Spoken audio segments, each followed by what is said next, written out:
Chapter 1. The sharp strike of a guard's baton against wooden bars echoed through the chamber, but Mark Fields knew it wasn't meant for him. He ignored the sound, keeping his eyes closed as he continued to meditate. He had no real sense of how long he'd been buried beneath Grey Rock Prison. A week, maybe? Time blurred in a place like this. The vast room stayed swallowed by darkness, illuminated only when guards entered, once a day to throw him food or to drag another prisoner from their cage. 6 cages lined the chamber. Only one, besides his own, was still occupied. Prisoners were taken away regularly, about once per day, and none ever came back. Mark felt a dull curiosity about their fate, but he suspected he would learn the truth soon enough. He slowed his breathing and turned inward, working to shut out the world. The chill of the damp air, the echo of boots on stone, the rough pressure of the floor beneath his legs, the painful bite of shackles around his wrists. He acknowledged each sensation, then pushed it aside, sinking deeper into himself. Mana flowed through his body, leaving him disoriented and drained. Simply sitting upright felt like a struggle. Then another sharp clang broke his concentration. Mark let out a tired breath and opened his eyes. He stared at the door that had just closed, anger smoldering in his chest.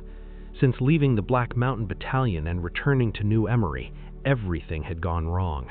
He'd been arrested almost immediately, accused of crimes he hadn't committed, and thrown into Grey Rock Prison without a trial. His rights, every last one, had been stripped away. Now he waited in an underground cell, unsure of what fate awaited him. Time slipped by again. How much, he couldn't tell. One moment he was alone, and the next, Mime sat quietly in front of him. Mark managed a weak smile and tried to reach out to her. The shackles stole his strength, and his arm barely lifted before dropping back down. Mime shook her head, almost in disappointment. The gesture stung, but Mark could only shrug slightly, unable to explain. The weak are prey to the strong. Startled, Mark jerked his head up, searching the darkness for the source of the voice. If you wish to stop being prey, then you must become strong. It took a moment to realize the voice wasn't external. It came from within him, rising from his heart and echoing through his mind, growing louder with each word. Fighting through the haze, Mark focused on Mime, who was watching him intently. Those above you treat you as prey because they do not yet fear your claws. Mark grimaced and leaned forward, struggling to raise his hand. A bit late for that, Mime, he said weakly. I don't have claws anymore. They stared at each other. Then Mime opened her mouth, and a glossy black orb formed on her tongue. Mark's eyes widened. He had thought she'd consumed the Exlian nest long ago, absorbed it for herself. Instead, she lowered it to the ground and nudged it toward him with her paw. Claws can be restored. Yours were taken, not destroyed. If you are willing, you can reclaim them. The orb was pure black, yet Mark could see it clearly despite the darkness. It called to him softly, an almost musical pull that stirred his thoughts and made his mouth dry. The sensation was faint, so faint he'd never noticed it before, but in the silence of the prison, his awareness felt razor sharp. No one was coming to rescue him. If Mark wanted to survive, if he wanted to stand against whoever put him here, then he would have to become stronger. Consume the nest, shatter your chains, regrow your claws, become the predator. Mime's voice poured fuel onto the anger burning in Mark's gut. His face hardened as the truth settled in. He didn't yet know exactly who his enemies were, but Andre Giavassini was starting to look like a likely candidate. What mattered more was the reality of his situation. He was locked in a prison cell, shackled hand and foot, cut off from the world. No one knew where he was. Jason, perhaps, but no one else. His master was gone, and Mark had little faith that help would suddenly appear. If he was getting out of Grey Rock Prison, it would be by his own strength. Steeling himself, Mark reached out with a trembling arm and grasped the nest. The moment he lifted it, he felt something writhe inside. He clenched his jaw and stared at it, his thoughts racing. He had no idea what consuming it would do, no idea what sort of creature he might become afterward. But at this point, that fear barely mattered. Without giving himself time to hesitate, Mark dropped the black marble into his mouth and swallowed. The hard sphere slid down his throat, and then his body detonated. Mana exploded inside him like a collapsing star, tearing through his system in a wave of agonizing force. The pain was unbearable, yet strangely precise, as though the destruction followed a deliberate pattern. The mana currents imposed by the shackles wavered, unable to withstand the nest's overwhelming presence, and Mark felt his suppressed regeneration stir back to life. Sweat poured from his skin in thick droplets. Even in the darkness, he could smell blood as it seeped from his pores. His seated posture failed him, and he collapsed onto his back, muscles convulsing as the foreign energy raged through every fiber of his being.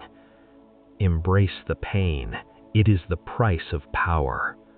Mime's words steadied him.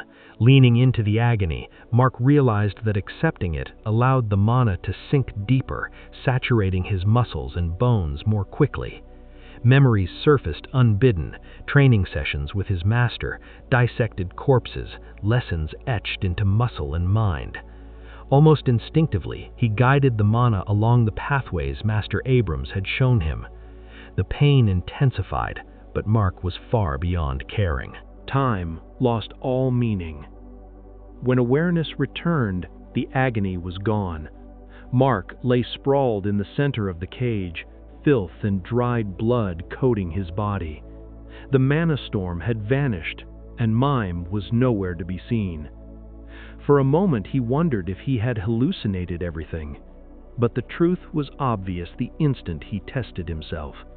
His body felt different, denser, tougher, infused with a voracious resilience he'd never known before. His thoughts were sharper too, memories snapping into place with startling clarity. Every cell in his body seemed desperate for fuel, yet perfectly stable, as if locked in a state of controlled hunger. After several minutes, Mark pushed himself upright, moving carefully. His skin was grimy, streaked with blood forced out during the transformation. Mine hadn't returned, but that didn't concern him. She appeared when she wished, and always when she was needed. Instead, his thoughts drifted to the past few weeks, now laid bare by his enhanced recall. Inevitably, they turned to Master Abrams. His disappearance before Mark's arrest gnawed at him, accompanied by a dull ache in his chest that refused to fade. Intuition or instinct, Mark didn't know which, but something felt wrong. Still, his master was capable, more than capable. That thought was all that kept the unease at bay. A metallic clang shattered the silence. Light spilled into the cell as the door opened. A guard approached and set a tray down outside the bars. After ensuring Mark stayed back, the man slid a loaf of bread and a bowl of thick stew through the gap, then left without a word. Once the door slammed shut, Mark crawled forward and devoured the meal. It was bland and poorly made, but it was fuel, and his body needed it. He wasn't surprised by the generous portions. Empowered bodies demanded far more energy than normal ones. When he finished, Mark sat back, exhaustion settling in again as the shackles resumed flooding his system with chaotic mana. Then something caught his attention. He looked down at the bracelet on his right wrist.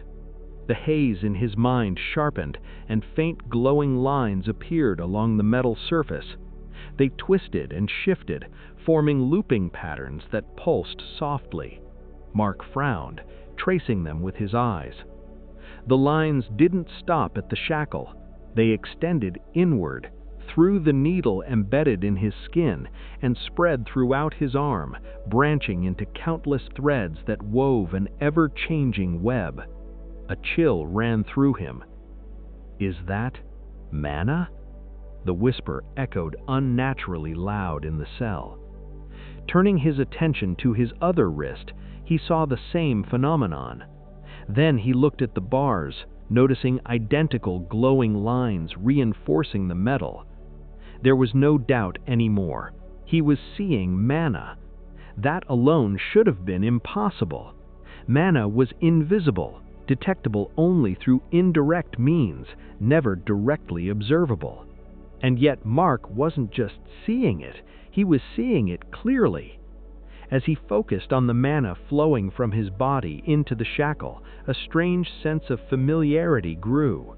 The lines reminded him of strings, and an odd certainty formed in his mind that he could touch them if he tried. Curiosity won out. Mark extended his left index finger and pressed it against one of the glowing strands on his right wrist. Though logic told him there was nothing there, he felt resistance. The mana bent away from his finger, rerouting around it. For a heartbeat, the flow broke. The crushing weakness vanished. Almost instantly, the mana reconnected and the fatigue rushed back. But Mark barely noticed. He was too stunned by what he'd done. After his shock subsided, he stopped himself from continuing. If the guards were monitoring the shackles, and they almost certainly were, any obvious disruption could draw unwanted attention. Leaning back, Mark thought through what had happened. The nest had specialized in controlling external mana, and that ability had clearly transferred to him. He'd absorbed the fear it wouldn't grant a new power, yet somehow it had filled the empty slot left in his genetic memory when his activator was taken. Understanding it would take time, but even now Mark sensed the enormity of what he'd gained. Direct manipulation of mana was unheard of. Even energy controllers relied on predefined patterns. They couldn't freely shape the flow itself. The nest, however, had dominated an entire underground facility, powering systems and directing defenses with ease. If Mark possessed even a fraction of that control. Mark returned his attention to the mana web disrupting his body and nudged it again, watching it slide aside. Experimentally, he tried to hold the displaced mana in place as he withdrew his finger. It worked, briefly. His concentration faltered, and the mana snapped back to its original configuration. Heart pounding, Mark continued experimenting whenever he could. Once each day, guards interrupted him, banging their batons against the bars before delivering food. They noticed nothing unusual. Over time, Mark learned the limits of his new ability. Manipulating mana drained his mental stamina rapidly. A tightness would form behind his eyes, escalating into a pounding headache if he pushed too far. Rest eased the pain, allowing him to try again. And so, in the darkness of his cell, Mark settled into a routine. Practice, exhaustion, recovery. Growing stronger. Chapter 2. Mark had lost all sense of time, though he could feel the changes coursing through him. Every part of his body, mind, and spirit seemed to be shifting. His choice to consume the Exlian nest that Meme had carefully hidden had been fueled equally by ambition and rage. The injustice of his imprisonment gnawed at him. It was clear to anyone paying attention that this hadn't been some random act of misfortune. Someone had deliberately engineered it, and all signs pointed toward Andre Javesi, city councilman and father of Noah, one of Mark's closest friends. Javesi had worn the mask of the good guy, arriving just after Mark had spent days stewing in isolation and presenting a neatly packaged offer, a devil's bargain meant to sway him. But Mark had seen through it immediately. He hadn't accepted, he'd chosen jail, and now he wore cuffs on his wrists and ankles, a constant reminder of that choice. The shackles were strange and insidious. The more time Mark spent with them, the more he understood their mechanisms. Their operation was simple, yet cruel. They disrupted the natural flow of mana within his body, forcing it into a sprawling, chaotic web. That web left him disoriented, weak, and unable to access his powers fully. Each attempt to move, fight, or even concentrate carried a subtle but unrelenting strain. At first, Mark struggled. Every attempt to maintain control was exhausting, demanding all of his focus. But he discovered a trick. By concentrating on the chaotic mana and willing it to settle, the worst effects could be reduced. Disorientation didn't vanish entirely, but it diminished enough for him to function. Still, the technique came at a cost. Sustaining that level of focus was mentally draining. But Mark's mind worked differently now. He tapped into a strategy he had learned back in the mine, a technique that involved creating a quantum clone of his mind, not a visible one, but a mental partition devoted solely to regulating the mana flow. While the clone held the chaotic energy in check, the rest of his mind could think, plan, and analyze without interference. At first, the process was unreliable. Mental fatigue caused the clone to falter, sending waves of weakness surging through him. Yet practice bred proficiency. Gradually, the partitions strengthened, the flow of mana stabilized, and Mark gained confidence that he could manage the shackle's effects. Standing was another challenge entirely. Rising from the floor required recalibrating his balance, adjusting to the subtle forces that seemed to pull him off center. Sitting was manageable, but walking and moving upright demanded constant attention. Every misstep carried the risk of falling flat on his face. It was a lesson in patience, repetition, and control. Through trial and error, Mark discovered a critical truth. Though the mana web weakened him, it did not block his abilities. He could still manipulate his powers. The revelation exhilarated him. Mindful of surveillance, he assumed cameras were hidden somewhere. He experimented cautiously. Hiding his arm from view, he activated his transformation, flexing his control over bone blades. They still formed perfectly. His null field, he could feel, was waiting at the back of his neck, dormant but potent. Quantum clones remained operational, though he relied on mental partitions rather than visible duplicates. Regeneration worked flawlessly. Everything, every ability, every edge he had cultivated remained intact. The knowledge sent a thrill through him. He dared not imagine the consequences if guards or the warden discovered this. To keep his sanity and refine his reflexes, Mark began practicing martial arts. Movement grounded him. In the darkness, he shifted, punched, and balanced himself, gradually smoothing his stance and coordinating his limbs. Days of repetition transformed wobbly, uncertain motion into fluid control. Standing, turning, and even leaping became manageable. A routine emerged, managing the mana in his body, practicing martial arts, and resting at the center of the room. Occasionally, the two guards delivering bread and stew lingered, peering through the bars. "He's awfully young to be down here, isn't he? What's he in for?" one whispered. "Not sure," the other replied, clearly indifferent. "Has to be murder or something serious. That's usually the reason. Hard to imagine someone that young actually killing another person in cold blood." Mark ignored them, concentrating on his practice. Words had no power here. Defending himself was useless. When the door clicked shut and darkness reclaimed the room, he exhaled slowly, relief washing over him. An hour later, having eaten and stretched, Mark was preparing to test another aspect of his abilities when the door swung open. Heavy boots struck the floor. 4 figures entered, 3 guards and an officer. They halted in front of his cage. Light spilled from the doorway, casting elongated shadows across the floor and walls. Mark opened his eyes, standing slowly. He had learned the pattern. When this officer appeared, someone left the room. As the last occupant, it was his turn. "Time to go," the officer said. The metal door clicked open. Mark stepped out deliberately. The guards hesitated, wary of his calm. The officer's expression darkened, eyes flicking to Mark's shackles, clearly confused by their ineffectiveness. Mark remained still, unthreatening. The officer said nothing, motioning for him to follow. They walked down a short hallway, brightly lit and sterile, into a small office. The officer gestured for him to sit. He glanced over the paperwork in front of him. Mark Fields? Yes.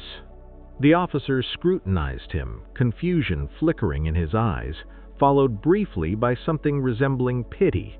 It vanished quickly. Your body has stabilized. You'll be transferred to the tomb in the next batch. Until then, you'll stay in Holding Center 7B for 2 months. You'll have a bunkmate, Arthur, who'll show you the ropes. Keep out of trouble and you won't end up back in solitary.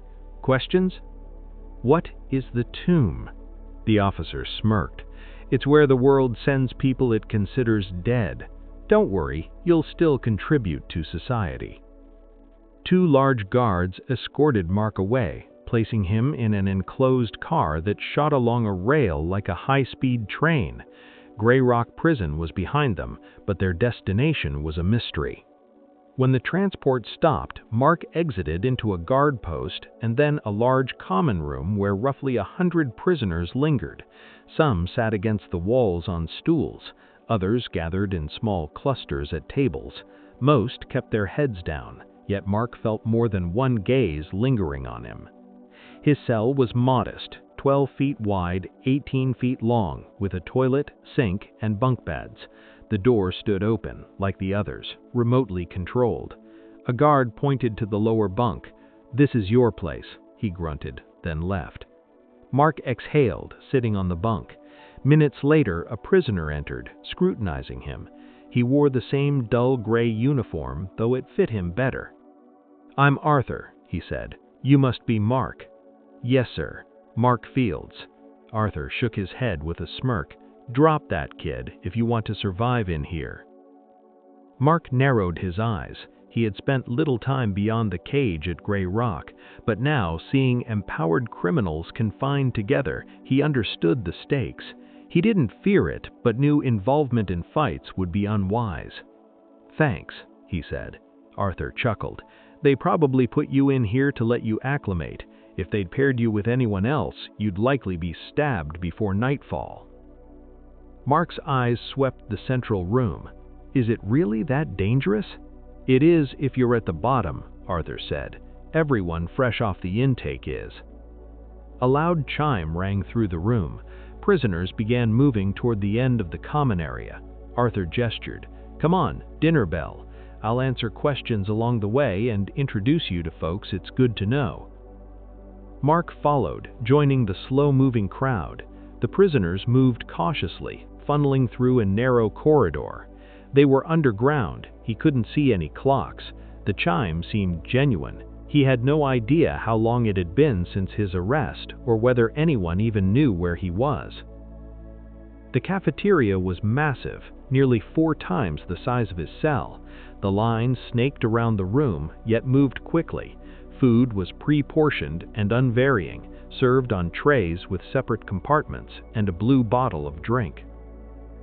Mark led him to a long table, occasionally nodding to other prisoners and receiving nods in return. Most kept their heads down, focusing on eating. Arthur opened his bottle, taking a careful sip. "The food's decent for prison," he said, "but eat fast." Mark glanced around. "Why? Something going to happen?" "Keep your head down," Arthur said. Biofuel running low, Mark devoured the food. It was disgusting, far worse than nutrient paste, but the nutrients absorbed instantly. He didn't care. Energy in volume mattered more than taste. Minutes later, he had finished both food and drink. Arthur, barely a quarter through his tray, raised an eyebrow. "Hungry, huh?" "Starved," Mark admitted. Arthur laughed. "I wondered. You're thin around the cheekbones. Here, take this. I eat too much anyway." Mark hesitated, then nodded, taking the extra tray. Arthur watched him carefully, glancing surreptitiously. Mark noticed why. 4 tables away, a group of prisoners rose silently. A fierce glance passed between them. 2 launched at a lone prisoner. No weapons, no powers, just brute force. The sound of a fist smashing into a cheekbone echoed. Immediately, others scattered. A third prisoner vaulted into the fray, and for a brief moment chaos reigned. Flying fists, curses, and blood mingled in the air. Mark observed, calculating, noting everything. Survival here demanded more than strength. Chapter 3. Arthur let out a low sigh, setting his bottle down on the table. "Well, you certainly picked an interesting day to arrive at Grey Rock." "What's happening?" Mark asked, his eyes fixed on the scuffle in the center of the room. "Nothing too monumental," Arthur replied casually. "Looks like a fight over commissary goods. But the outcome will be irritating for us. Since more than 2 people are involved, the guards will lock us in the cell for at least a couple of days." Mark's gaze moved across the space. A sizable circle had formed around the 4 prisoners, well, 3 of them, pummeling the 4th mercilessly. He glanced around and noticed the absence of any guards. "Shouldn't someone intervene?" Mark asked. Arthur's expression was flat. "Why? The guards don't care who's attacking or defending themselves. If you're involved, you get punished too. Simple as that." "But he could die," Mark said, concern etching his face as the prisoner on the ground remained unconscious. Arthur shrugged. "So the world loses one less murderer. No one here is innocent, Mark." Mark braced himself, expecting the worst, when suddenly a loud horn blasted across the cafeteria. Within seconds, a few dozen guards clad in light armor rushed in. They carried crackling batons and small shields, advancing swiftly. The crowd scattered, and the guards struck down anyone in their path. The 3 prisoners still beating the 4th received the brunt of the force. Mark heard the sharp crack of bone under baton strikes and the brief piercing scream that immediately cut off. Within moments, the 3 aggressors were unconscious, and the remaining prisoners had been subdued and dragged from the room without ceremony. "They'll get basic medical care before being tossed into solitary," Arthur explained. "Lesson learned, avoid the fights. It's never worth it." "You said this fight was over commissary goods. What's that exactly?" Arthur chuckled, patting Mark on the shoulder. To be young again. Come on, let's head back to the cell. Take a good look around. It'll be the last time you see the open floor for the next 2 days, mark my words." The cafeteria doors slid open as the guards exited, and Mark followed Arthur at a measured pace back to their cell. "You'll take the top bunk. I'm down here. You don't have much yet, but you can stash your belongings in that basket. Heads up, they search it weekly, so if there's anything you don't want found, don't leave it there." "Now, what were we talking about again?" "You were explaining why people risk fights over the commissary." Arthur sat down on his bed, unlacing his boots. He leaned back, massaging his left foot. "Life here is simple. You just went through dinner time. Breakfast is announced with 2 horn blasts in the morning, dinner comes in the evening with 1. No lunch, but honestly, the portions are substantial enough that you don't really need it." Mark wanted to argue, but he let it slide, nodding along. "Other than eating, people do one of 2 things. They either laze around or work. Grey Rock offers jobs if you apply and are accepted. Some labor is unskilled, some require talent. Tell the quartermaster if you have a skill. They assign tasks and a little credit comes with it." Arthur tossed off his other boot and began massaging the right foot. "Of course, some people skip work. Not smart. Hanging out usually leads to trouble. With enough credits, you can visit the commissary. Open 1 day a week for each block. Tuesday's our day, 3 days from now. It's basically a market. Buy what you need if you have the money. There are nice things if you can afford them. Otherwise, keep your head down, stay out of trouble. That's how you survive." Mark, planning exactly that for now, nodded. "Sounds straightforward enough." A loud chime signaled the closing of the doors. Mark noted that the central room was empty. Every prisoner had returned to their cells. Arthur laughed, leaning against the bars to watch the room. "You'll pick up the unspoken rules fast. 2 days in the cell because of the fight, then freedom again. But with time to kill, I'm curious. How did someone your age land here?" Mark shrugged with a faint smile. "It's complicated. A whirlwind, really. I'm not even sure I have all the details straight. Arthur studied him, then nodded. Military? Yes, engineering corps. Huh, that explains a bit. I was in the corps too. Nice to have another engineer around. Rare in Grey Rock. Most of us end up here for minor infractions compared to some of the scum in this place. Arthur smiled, tapping his chest. That said, you'll need caution. Most people behave, but occasional dust-ups like today happen. Every person in Grey Rock is a killer, whether they show it or not. Mark narrowed his eyes. That includes you? Of course. Everyone is everyone. You only get here if your crime is severe. Many of us just want quiet lives to avoid the tomb. Mark perked up. The tomb? The officer mentioned the tomb, a batch going there soon, but he didn't explain it. Arthur flopped onto his bed, voice dropping. The tomb is why Grey Rock is a one-way street. Real criminals, mass murderers, the worst, are sent there. This section? Easy by comparison. Convoys to the tomb depart every 3 months. Being picked for one is a death knell. True to Arthur's prediction, the cell doors stayed closed for a day and a half. During that time, they had plenty of conversation. Arthur was easygoing and open, steering clear of sensitive topics. Learned Arthur was a D-ranked empowered with B-ranked telekinesis. Shackles blocked his ability, though some powers, physical strength, endurance, remained unblocked.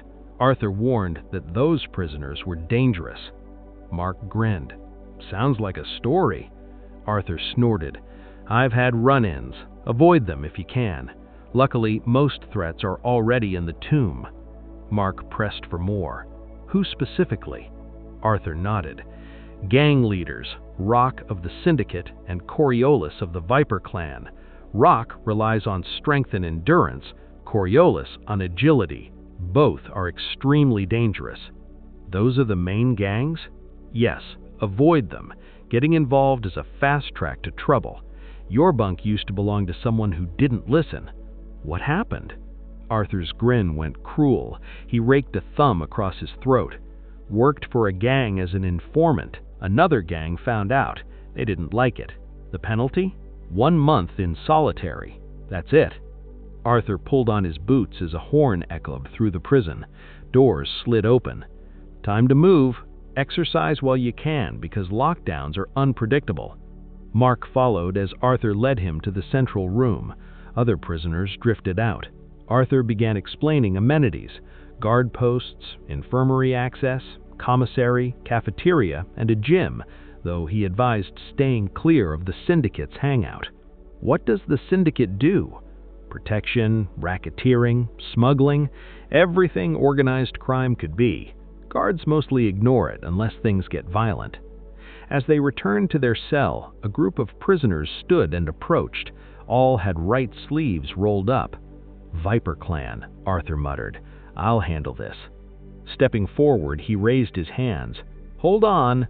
Out of the way, Arthur. We want the new blood.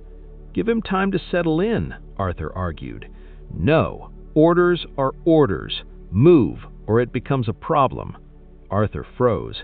Mark stepped in, placing a hand on his shoulder. It's fine. I'm sure they just want to make friends. Some prisoners smirked, but the leader, bald with a snake tattoo up his neck, appraised Mark.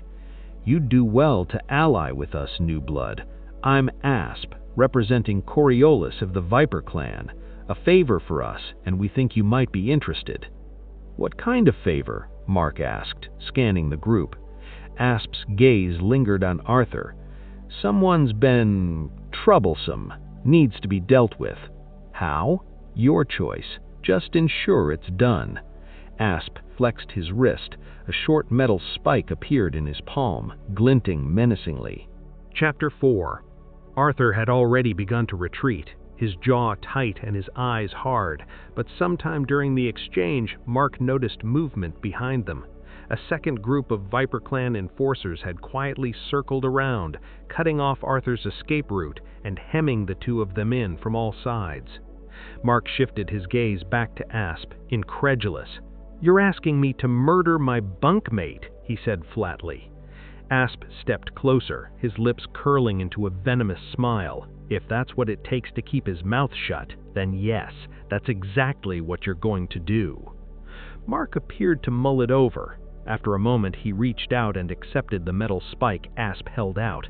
Arthur's muscles went rigid at Mark's side, like a man readying to bolt, but before he could react, Mark lifted the crude weapon and examined it with open disdain. "This?" Mark scoffed. "You expect me to do it with this trash? You've got to be joking." He flicked the spike sharply with his fingers. With a metallic snap, the sharpened tip sheared clean off and clattered against the floor. Several of the thugs flinched at the sudden sound. Mark calmly dropped the now blunted rod back into Asp's open palm and took a step forward, his eyes cold. "I'm still getting used to how things work in here, but I'm very clear on one thing. If you approach me again with garbage like this, or make another idiotic demand, I'll take whatever weapon you're holding and use it to stitch your lips shut permanently. Don't waste my time."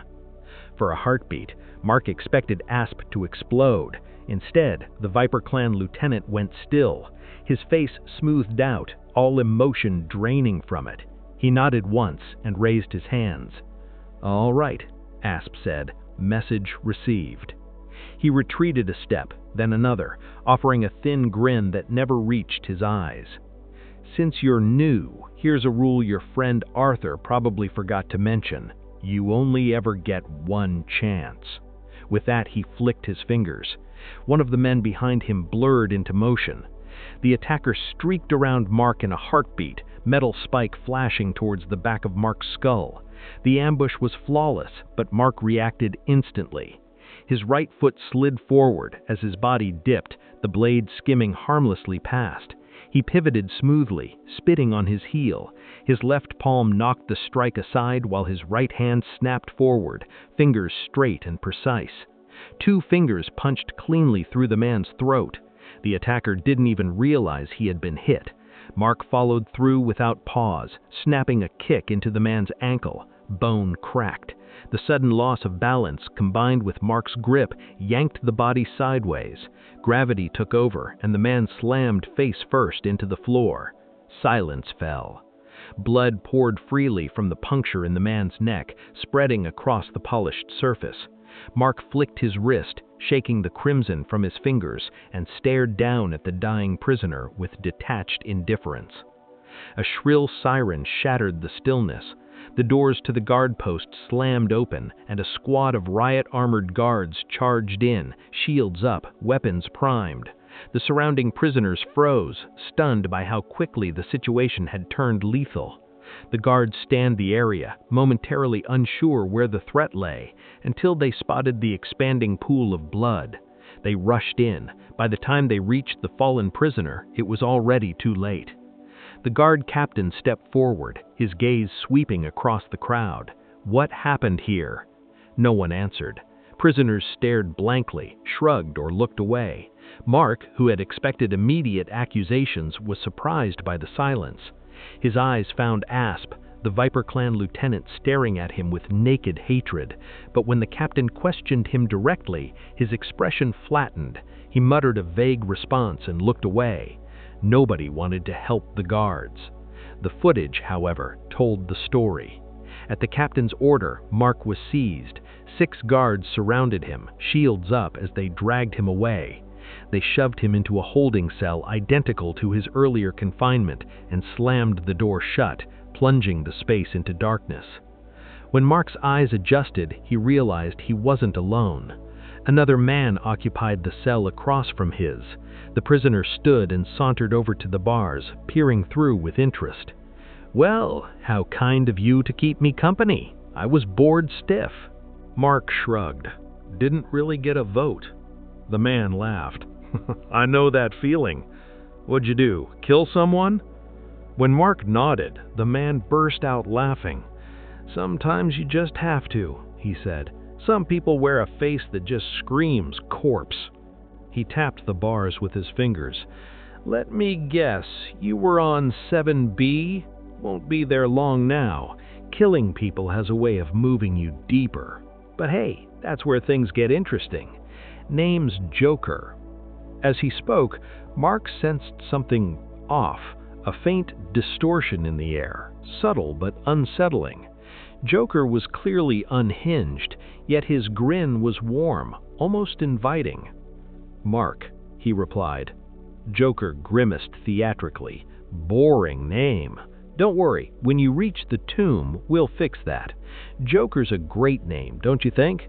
Got it because I love jokes, not because I once wore a clown suit made of human skin." He paused, then cackled.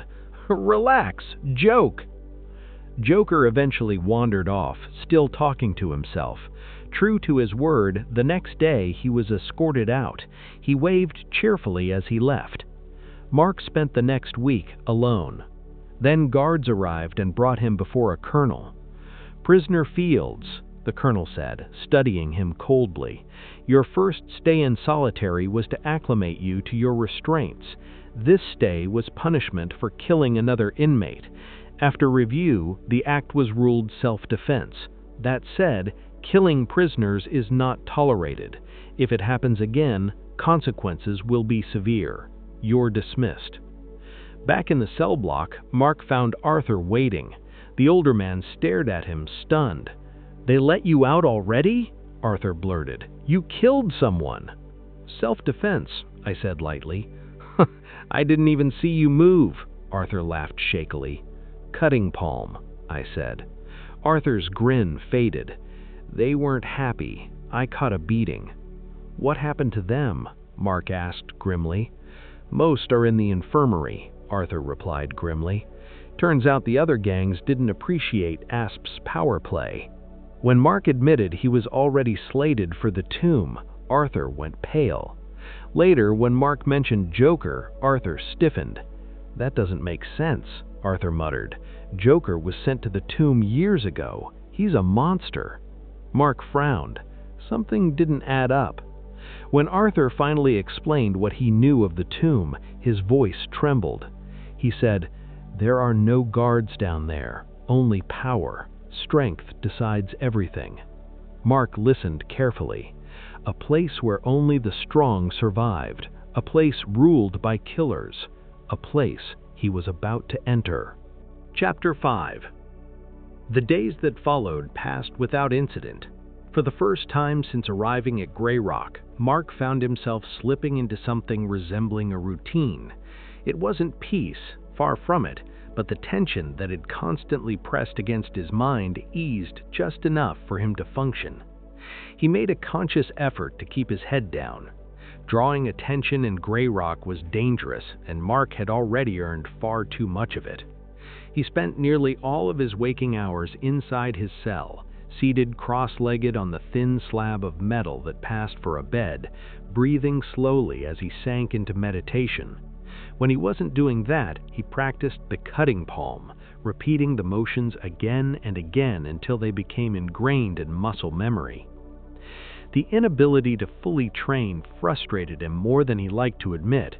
His abilities, especially the mana manipulation skill he'd gained from consuming the nest, were still largely unexplored.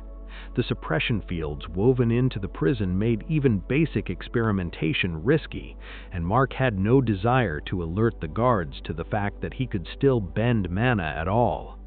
Every instinct told him that revealing that advantage too early would shorten his lifespan dramatically. So he waited. One morning, after an unremarkable breakfast, Mark headed back toward his cell. As he walked through the corridor, muted whispers followed in his wake. They cut off abruptly whenever he glanced in their direction. He didn't need to ask to understand why. Word had spread that he was scheduled for transfer to the tomb. The rumor alone was enough to make other inmates keep their distance. No one wanted to be seen associating with someone marked for the deepest levels. Guilt by proximity was real in Grey Rock, and prisoners had a habit of disappearing once they were connected to the wrong person. Mark told himself he didn't care. Still, the isolation weighed on him. The prison felt tighter with each passing day, the walls closing in as if the entire structure were slowly compressing. His senses dulled from the monotony, his thoughts circling endlessly with nowhere to go. For the first time, he realized something that surprised him. He was starting to look forward to the tomb. The idea of throwing himself into danger, real danger, felt preferable to rotting away in this stagnant limbo. If death was inevitable, he'd rather meet it head-on than fade into irrelevance inside a cage. When he reached his cell, he immediately knew something was wrong. Two figures stood inside. Arthur was pressed toward the back wall, his posture stiff, one hand hidden behind his body. Asp leaned casually against the bars, arms folded, his posture relaxed enough to be insulting. Mark stepped up, took in the scene, and then calmly walked past Asp into the cell. He glanced over his shoulder. "What's this? You back for another favor?" His tone was neutral, almost bored, but Asp reacted anyway, shifting his weight back and ensuring there was a safe distance between them. "No," Asp said. "I told you before, you get one chance. You made your position clear. I'm not here to change that." "Then save your breath," Mark replied, waving a hand dismissively. "I'm not be here much longer. I'm getting transferred to the tomb in about a week." Asp's color drained instantly. He took a step back, then another. "I know. That's exactly why I came." Mark turned to face him fully now. "You refused the Viper clan," Asp continued, voice low. "That puts a mark on you. Once you arrive below, they won't hesitate. After I filed my report, Command told me not to worry about you." Asp laughed humorlessly. "Which means they've decided to use you." Mark's brow furrowed. "Use me how?" "As a ticket," Asp said quietly. The word struck something in Mark's memory. Joker had used it too. He didn't like the sound of it. "Appreciate the warning," Mark said after a moment. Asp stared at him, searching his face, as if trying to decide whether this was stupidity or bravery. Mark didn't know what compelled the man to offer the warning, self-preservation, guilt, or something else, but it was a risk regardless. Asp gave a sharp nod, turned on his heel, and left without another word. Only after he was gone did Mark turn around. Arthur relaxed slightly and slid the metal pipe he'd been hiding back into its concealed slot. "You're insane," Arthur muttered. "You sound like you're excited about going down there." Mark shrugged and smiled crookedly. "It's dull up here. From what I hear, the tomb is anything but. I don't plan on dying quietly in this place." Arthur clearly disagreed. Over the following days, he avoided Mark whenever possible. On the third day, guards arrived at Mark's cell and escorted him to the administrative office. The officer in charge barely looked up as he waved a document in Mark's direction. "Transfer order," he said. "9th floor. Gather your belongings." "I'm ready," Mark replied. "I don't own anything." Minutes later, he was surrounded by armed guards and ushered onto an elevator that plunged deep beneath the prison. The descent felt endless. When the doors opened, he passed through a reinforced gate and was loaded into a rail car. 6 other prisoners were already inside, each locked in an individual cage. Most of them sat motionless. One did not. The last prisoner hurled himself repeatedly against the bars, screaming incoherently. Each collision triggered a crack of lightning and the smell of burned flesh. Arthur watched in silence as the train lurched forward. After nearly 30 minutes of twists and turns, the car slowed to a stop. The door opened to reveal a group of prisoners waiting outside, scanning the cargo like merchants inspecting goods. 7 new ones, someone said. 1 mad dog, 5 chattels, 1 free agent. Arthur didn't speak. Unlike the others, he wasn't muzzled, but that didn't mean he was safe. Cages were unloaded one by one. The mad prisoner was dragged off separately. Arguments broke out over lists and assignments, giving Arthur time to observe. Eventually, decisions were made. The cages opened, each prisoner inside was swiftly subdued and hauled away. Arthur was last. A massive man, nearly square in proportions, had been watching him intently for some time. As the cage door slid open, the man lunged inside with terrifying speed. Arthur tried to retreat, but there was nowhere to go. "I'm your master now," the man snarled, reaching for him. Arthur didn't hesitate. The moment the man spoke, Arthur struck, one hand slashing toward the wrist, the other shooting for the throat. The attack nearly landed, but the man reacted instantly, slapping his own arm aside with overwhelming force. The shockwave alone slammed Arthur into the bars. Before he could recover, the man grabbed his ankle. There was a sickening crunch. Pain ripped through Arthur's body, but he didn't scream. His gaze snapped upward and froze. Around the man's neck was a necklace. Mana flowed through it in controlled lines. Arthur acted. He stopped resisting and instead launched himself forward, ignoring the agony in his leg. One hand grabbed the necklace, the other struck upward. His fingers bounced off reinforced skin, but that was fine. His focus was elsewhere. Arthur concentrated, willing the orderly mana into chaos. The effect was immediate. The man groaned as the mana inside him rebelled. Arthur struck again. This time his fingers sunk in. Blood sprayed. The man thrashed, but Arthur stayed close, stabbing again and again, targeting vitals without hesitation. By the third blow, the fight was over. The corpse collapsed. Shouts erupted. Prisoners dragged the body free and examined it with casual interest. "Dead. Guess that apartment's open. Kid gets the ID." Arthur stepped out of the cage, smiling faintly. "How do I collect it?" Moments later, the watch was on his wrist. The tomb had accepted him, and Arthur realized, deeply and undeniably, that this was exactly where he belonged. Chapter 6.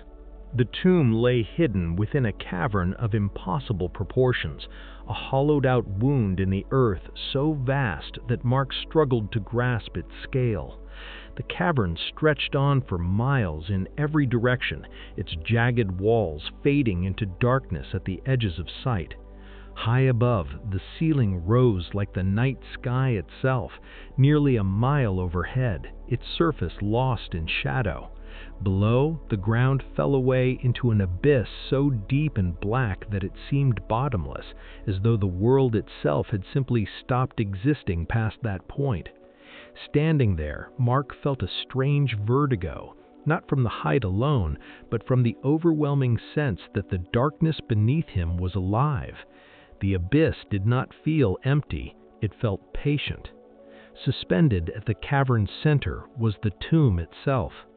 It was enormous, a sprawling labyrinthian complex of platforms, towers, streets, and structures, occupying nearly the entire cavern.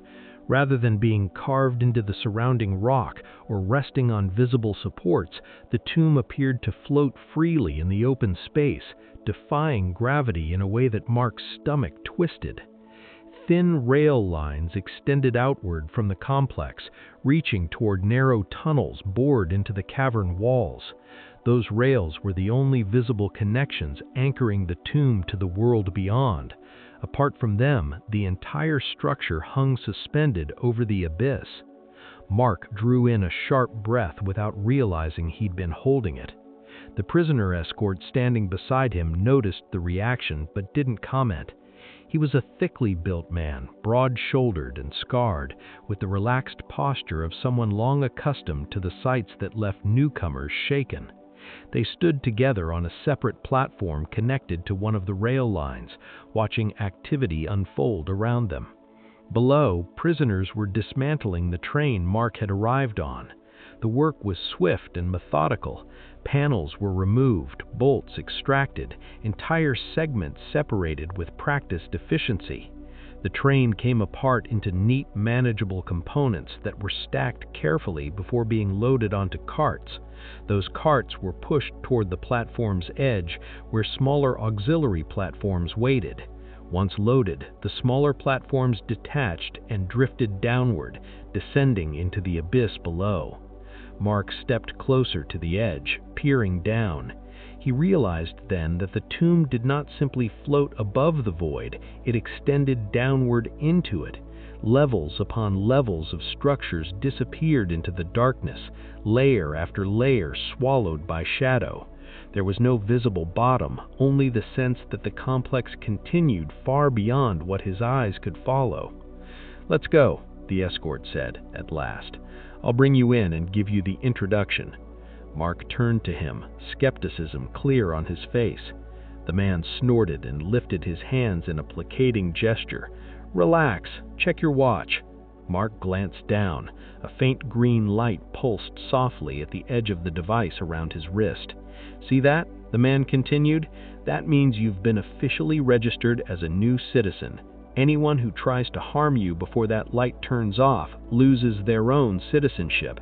You've got a 12-hour grace period." "That's supposed to make me feel safer?" Mark asked. The escort shook his head. "It shouldn't. That green light also makes you valuable. Plenty of chattels down here would love to earn themselves a citizen slot. Killing you would do the trick." Mark grimaced. "Then why tell me?" The man shrugged. "Because if I give you the full orientation, I get paid 100 merits. Easy money." Mark hesitated, then asked, "What about Gehrig's body?" The escort pointed toward the tomb.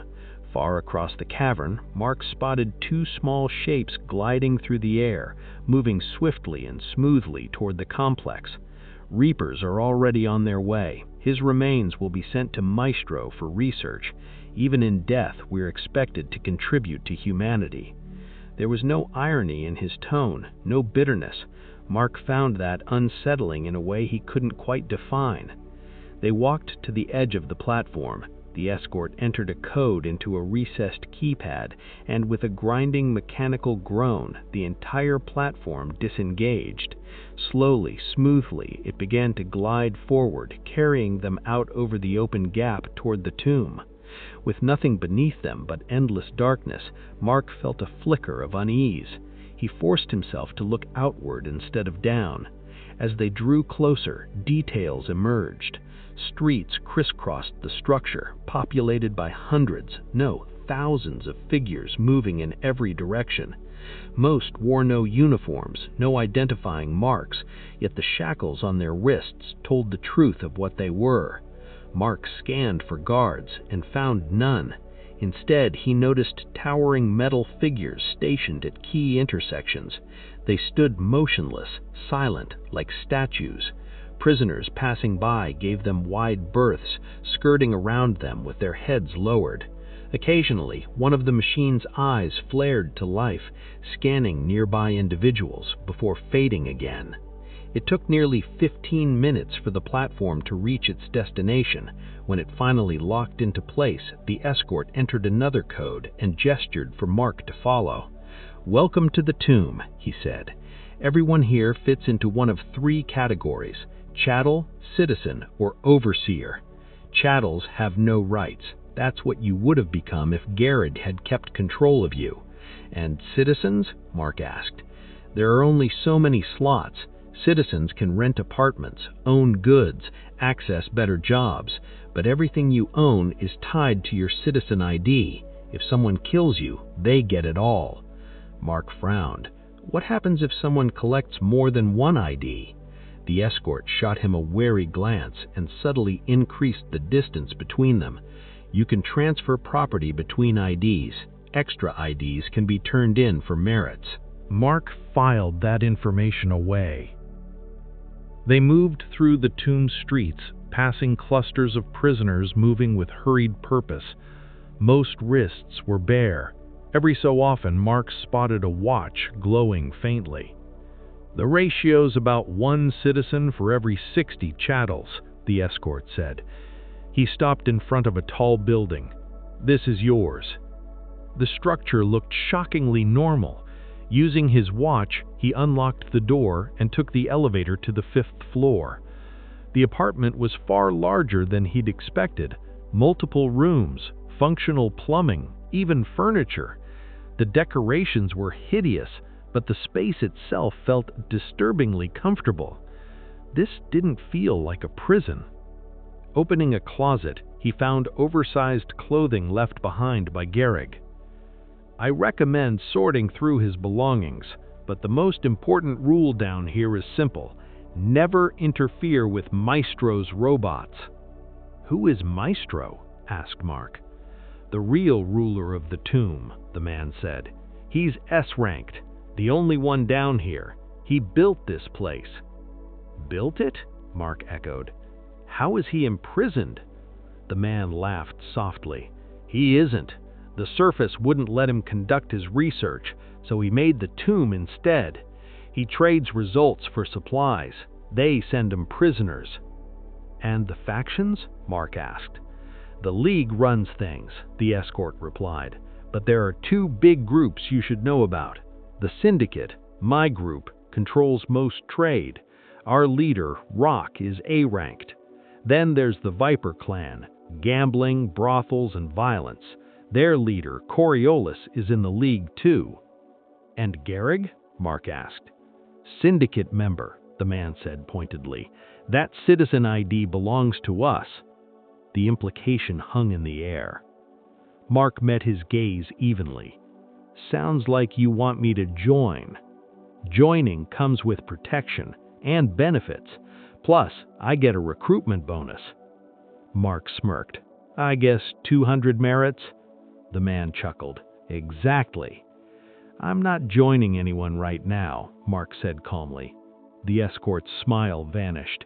No second chances. I'll take that risk. After the man left, Mark explored his watch. Communication, navigation, employment. The job listings were grim.